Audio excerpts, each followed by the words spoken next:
of the heavens and the earth, Lord. The living God, the Holy One.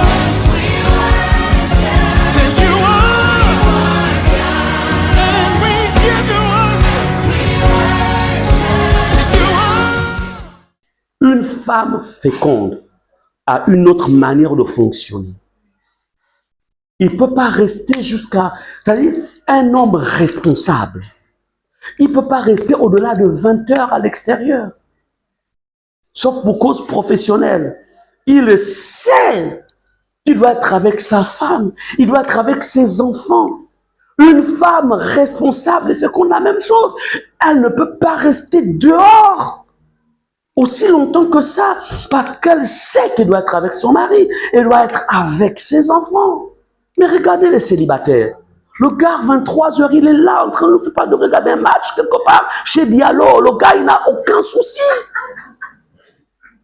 Il n'a de compte à rendre à personne.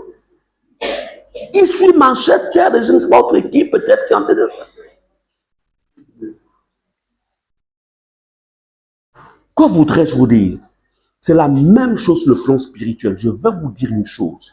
Lorsque vous avez des enfants en Christ, vous avez en fait, vous avez commencé à prêcher Jésus. Vous savez que cette personne-là, c'est moi qui l'ai emmené en Christ.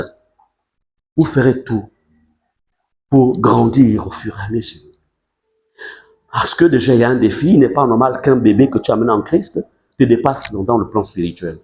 C'est-à-dire qu'il y a un défi à l'intérieur de toi. Je dois monter plus haut. Amen.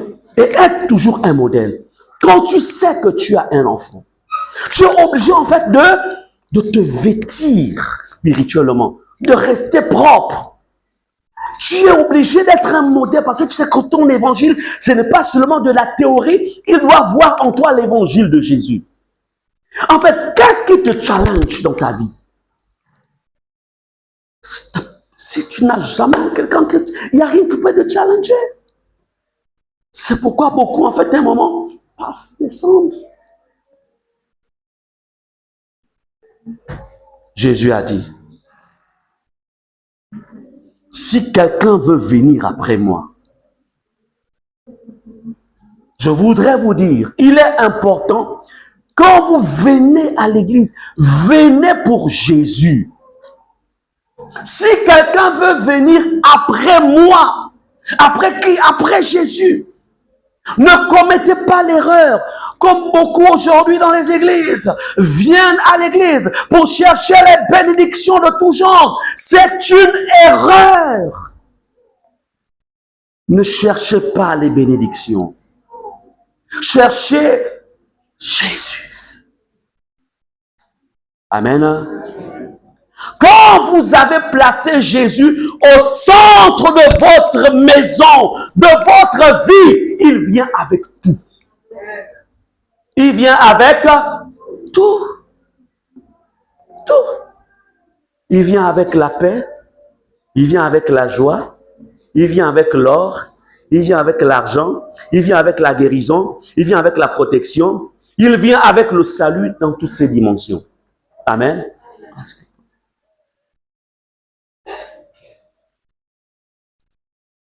Si quelqu'un veut venir après moi, qu'il renonce à lui-même. Bien-aimé, renoncer à soi-même. Ici, Jésus te dit, tu dois renoncer. Un disciple renonce à ses désirs égoïstes. Beaucoup de personnes marchent en fait en étant concentrés sur eux-mêmes.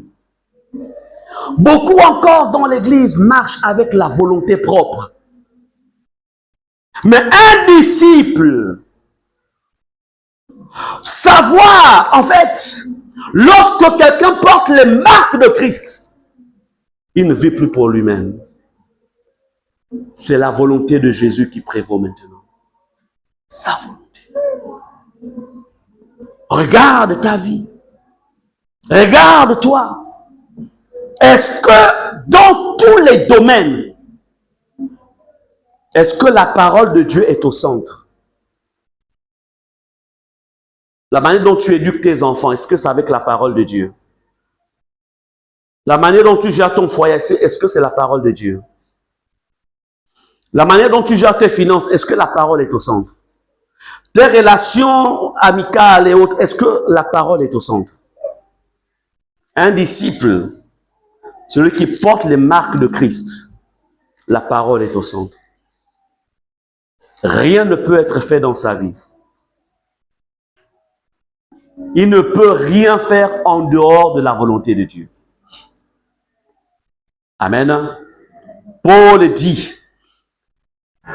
car je porte sur mon corps les marques de Jésus. Et les marques de Jésus dans sa vie, l'une des marques, c'était qu'il avait mis sa volonté à côté et il avait laissé la volonté de Dieu au centre. La volonté. Alléluia. Tu ne peux pas suivre Jésus et être encore vivant de par toi-même. Ce n'est pas possible. Parce que Jésus, en fait, il a sa volonté. Nous aussi, nous avons notre propre volonté. C'est pourquoi il dit, tu veux me suivre, renonce d'abord. Renonce à ta volonté. Renonce à tes désirs. Renonce, en fait, à ce qui est de toi. Pour ensuite intégrer ce qui est de moi. C'est ce qu'il dit. Si quelqu'un veut venir avec moi, qu'il renonce à lui-même. Qu'est-ce que tu as déjà renoncé? Qu'est-ce que tu as renoncé dans ta vie?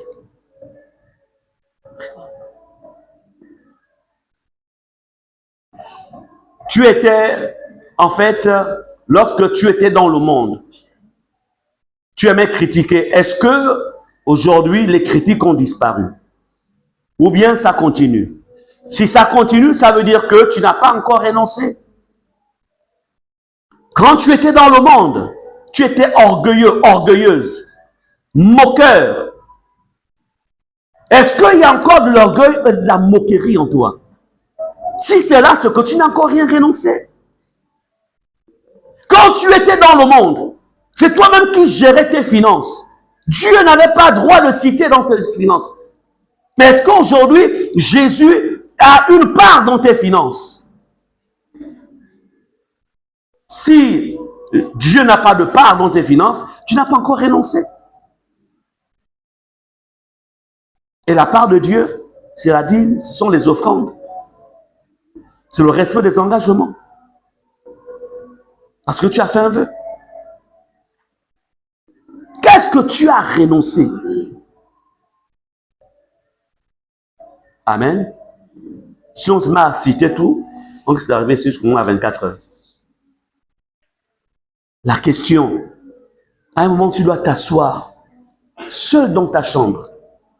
Si maintenant, tu ne peux pas te concentrer dans ta chambre, tu sors, tu vas quelque part, tu t'assois avec un carnet. Tu regardes ta vie passée. Ce que tu étais, tu écris. Et tu vois ta vie actuelle. Qu'est-ce que tu n'as pas encore, à quoi tu n'as pas encore renoncé? Si on prend les portables là maintenant, on dit frère, ouvre un peu, on va un peu voir. Quelle est la musique qu'il y a dans ton portable? D'un côté, il y a les cantiques, de l'autre côté, il y a les chants du monde. Tu n'as pas encore renoncé. Renoncer. Si on se met à voir les films ou même les extraits qu'il y a dans tes types, il y a même encore des chrétiens qui ont des stars, qui apprécient encore certains stars. Tu n'as pas encore renoncé. Et Jésus dit, si quelqu'un veut venir après moi, qu'il renonce à lui. On ne peut pas mélanger Jésus avec les ténèbres. On ne peut pas mélanger Jésus avec le monde. On ne peut pas mélanger Jésus avec les comportements du monde. On ne peut pas mélanger Jésus avec ce qui est du monde. Ce n'est pas possible. Jésus est saint, infiniment saint. C'est pourquoi il dit, il faut que tu renonces. Amen. Bien-aimé, c'est pour le salut. Vous savez, Il y a une chose que Satan peut permettre de faire dans ta vie. Satan peut permettre que tu sois prospère financièrement.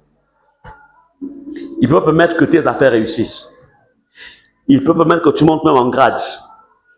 Il peut permettre que tu te maries. Il peut permettre que ces choses-là de ce monde, il peut permettre que tu les aies. Si au moins il peut permettre à ce que, s'il peut se dire, j'ai réussi à le tromper. J'ai réussi. C'est pourquoi je voudrais vous dire une chose. Faites attention avec le mot bénédiction. Il y a des gens qui pensent que parce qu'en fait, ma vie, j'ai changé de statut dans la société, je suis béni. Attention, la bénédiction de Dieu commence d'abord par une. Il y a deux types de bénédiction. Il y a la bénédiction qui vient de Dieu. Il y a une bénédiction qui vient de l'ennemi. La bénédiction, pour que tu t'assures que la bénédiction que j'ai, la vient de Dieu, regarde d'abord ta vie. Est-ce que ta vie est conforme aux Écritures? Est-ce que tu as renoncé? Si tu n'as pas renoncé, ne pense pas que ce que tu as là, c'est une bénédiction. Parce que Dieu ne peut pas bénir quelqu'un, en fait, pour le perdre. Non. Dieu bénit pour que tout simplement, pour confirmer, en fait, ta position de communion avec lui. Est-ce qu'on est ensemble? Amen. Attention. La question. Qu'est-ce que tu as renoncé? Renoncer à soi-même.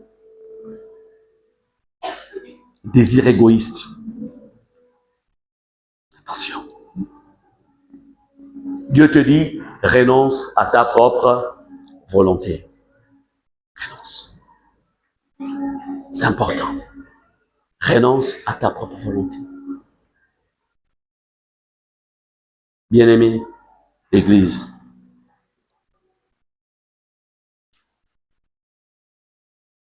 Les marques de Christ ici, quand Paul dit que personne désormais ne me fasse de la peine, car je porte sur moi les marques de Christ, il y a aussi le fait de porter sa croix. Répétons, porter sa croix.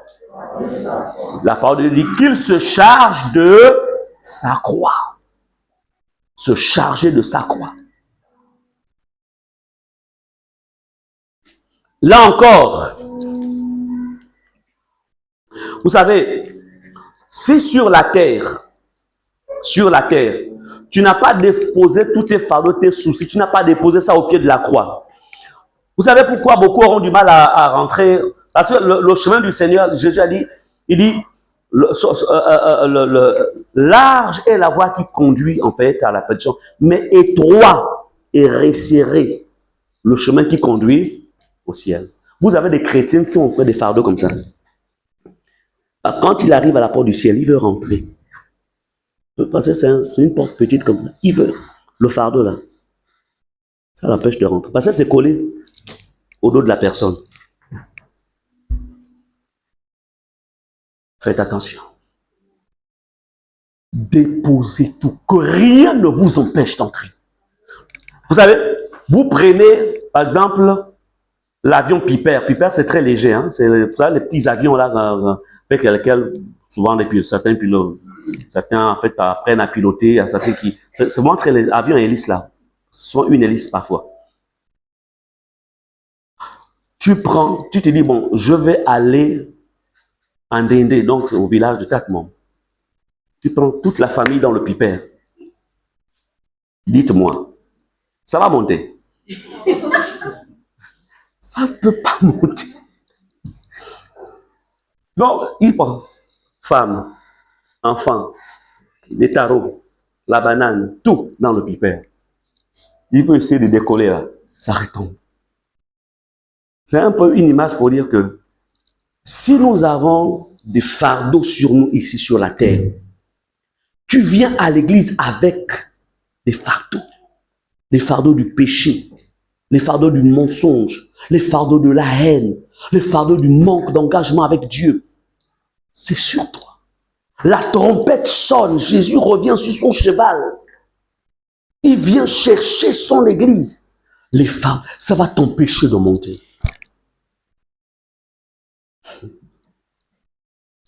Bien-aimés,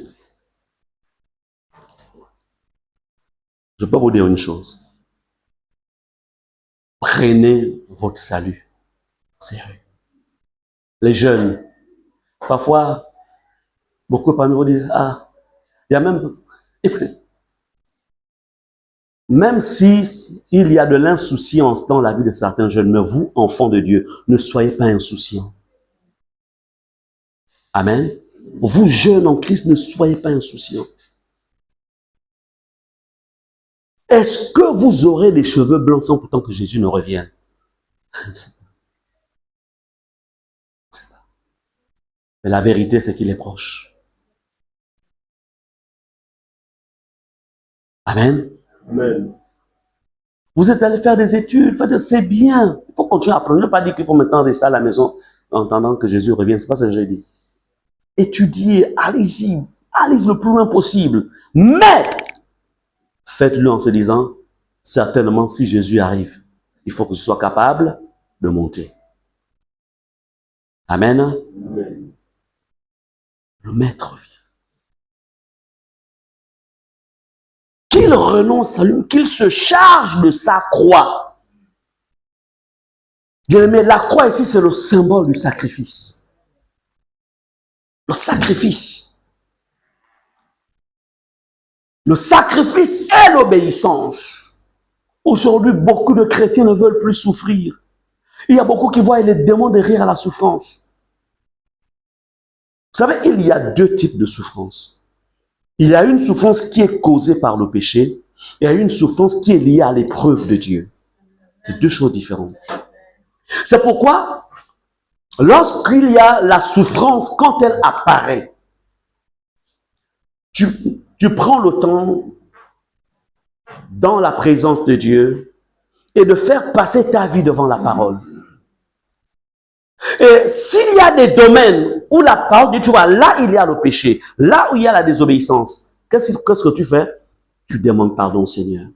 Certainement, la souffrance, là, elle est liée à quoi? À ce péché qui a ouvert une porte et l'ennemi est rentré. Mais si ta vie dans tous les domaines est conforme à la parole de Dieu, irréprochable, et qui a la souffrance, sache que c'est Dieu qui t'éprouve. Amen. Amen. Amen. L'épreuve de Dieu.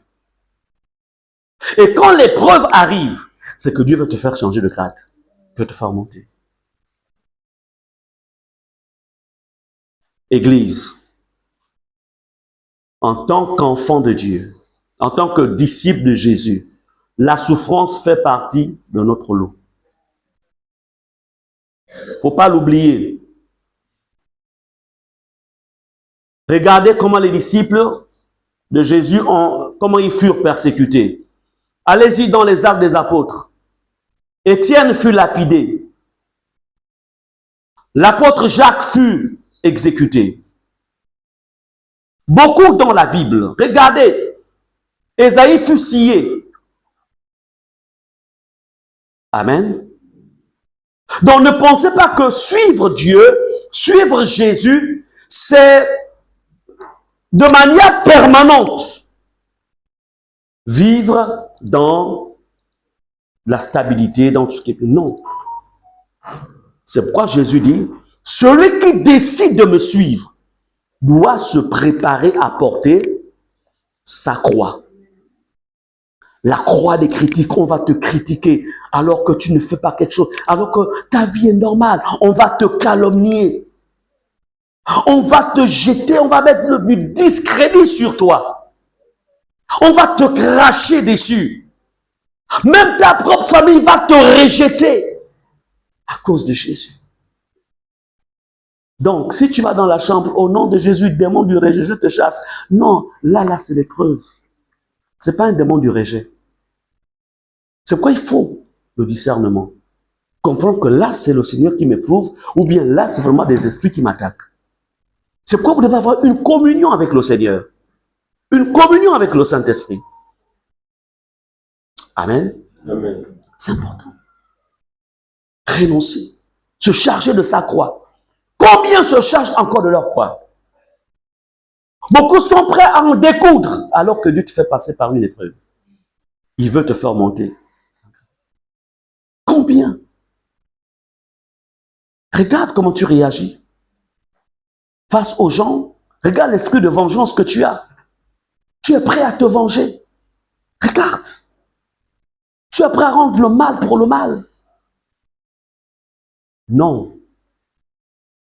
Un disciple, celui qui a décidé de porter les marques de Jésus, en fait, à cause des marques, vous savez, pour être... vous remarquerez que la plupart des soldats disent, par exemple, quand on les envoie sur le terrain de la guerre, un terrain, et ensuite, quand ils reviennent, on les décore. On est d'accord? Il y a une cérémonie de décoration. L'heure qui est la leur. Donc, l'épreuve est là pour nous décorer. L'épreuve. Jésus te dit ce matin, tu veux me suivre, tu dois apprendre à porter ta croix. Voilà pourquoi il dit, et qu'il me suive. Remarquez que qu'il me suive vient après. Hein?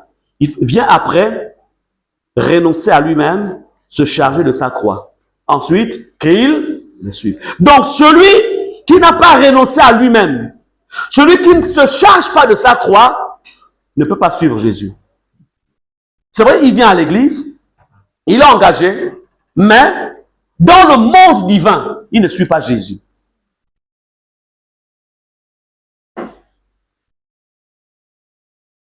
Donc, prendre sa croix, c'est accepter la souffrance, accepter l'incompréhension. Tu es incomprise, incompris. C'est accepter la persécution. Parce que la croix est un instrument de mort. À la croix, tu es crucifié. Ta nature est crucifiée. Et quand tu descends de là, ce n'est plus toi qui vis, c'est Christ qui vit en toi. Amen. Amen. La croix, c'est aussi l'abandon total. Je t'abandonne, Seigneur. L'abandon. Bien-aimé, les marques de Jésus, tu dois avoir des marques dans ta vie. Nous sommes dans une vie de combat. Simplement, il faut qu'il y ait dans ta vie les marques de Christ. Les marques de Christ. Vous ne pouvez pas voir un soldat, un véritable soldat. Vous ne le verrez pas avec une peau en fait totalement lisse. Quand il se déshabille là, vous allez voir des marques. Amen. Amen. Quand il devient général là, vous voyez, oh, celui-là vraiment, il a fait la guerre. Amen. Amen. C'est pas n'importe qui ancien combattant. Hein. Si vous prenez Ersan là, ancien combattant, tu as combattre aussi. Donc il faut avoir été sur le terrain pour être ancien combattant. Amen. Donc il faut des anciens combattants dans l'église de Jésus. Alléluia. Il faut accepter les marques. Il y a des combats que vous rencontrerez. Discernez les combats. Quand c'est Dieu qui te met sur le terrain du combat, accepte ce combat. Mais si c'est le diable, dit Satan, recule. Ça, ce n'est pas mon Dieu qui est dedans. C'est pourquoi ne rentrez pas dans tous les combats. Il y a des combats qui viennent de Dieu. Ça, tu le sais, parce qu'il sera avec toi dans la barque. Mais les combats dans lesquels Dieu n'y est pas, n'accepte pas.